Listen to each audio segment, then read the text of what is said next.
without his God. Yes. That God could change extremely difficult and hard things in your favor. Amen. Amen.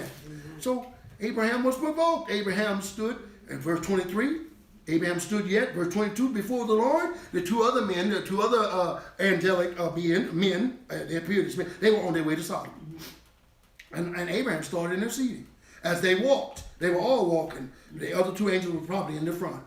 And he said, Abraham said, wilt thou also destroy the righteous with the wicked? Now he's interceding. He's prayerfully interceding. He said, peradventure, or perhaps, Lord, if there be 50, kind of sound like the vine dress, the vineyard keeper, don't it? The Lord said, cut it down. It's not doing its job. The vineyard said, oh, time out, Lord. Time. Can I do something with it? What Abraham would do it. He said, Lord, let's talk about this. Amen. I know you as one that forgives. I know you as one that fixes things when it can be fixed. Amen. Amen. You don't just don't run in and destroy.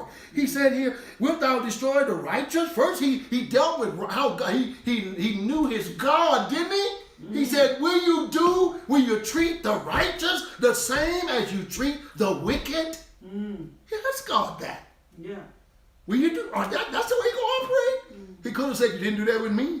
I messed up and you let me live. Amen.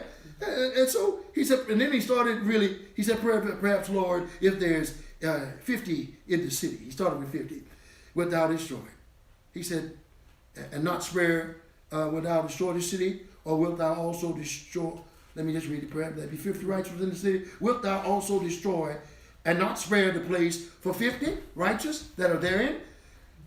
That be, he knew his God, verse 25, that be far from thee to treat the wicked and the right and the sinners alike. And he said, shall the judge of the earth, of all the earth, do right. My Lord. He challenged his God. Yes. Amen. The Lord said, if I find 50 there, I won't do it.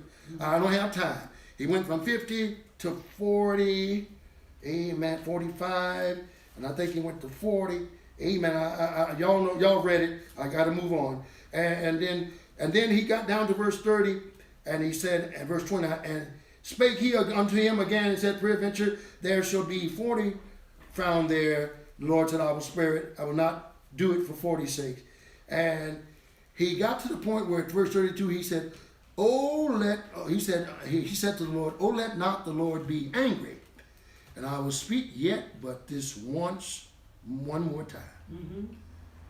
He said, peradventure 10 shall be there, found there. And the Lord spoke and said, I will not destroy it for 10. And I guess people might say, well, Abraham did a good job. Abraham was primarily, I believe, thinking about Lot. And Abraham was hoping, if I had been him, I may have explained to Abraham that, yes, he's the only one. And I'm going to get him out of the city. Amen. And so when the angels got there and they were dealing with Lot, to show you how merciful God is, they were dealing with Lot. And this is before Lot and his wife and his 2 daughters and their husband left. No, their husband stayed. I'm sorry. Their husband wouldn't leave. The daughters and Lot, they left. The angels had to grab them by their hand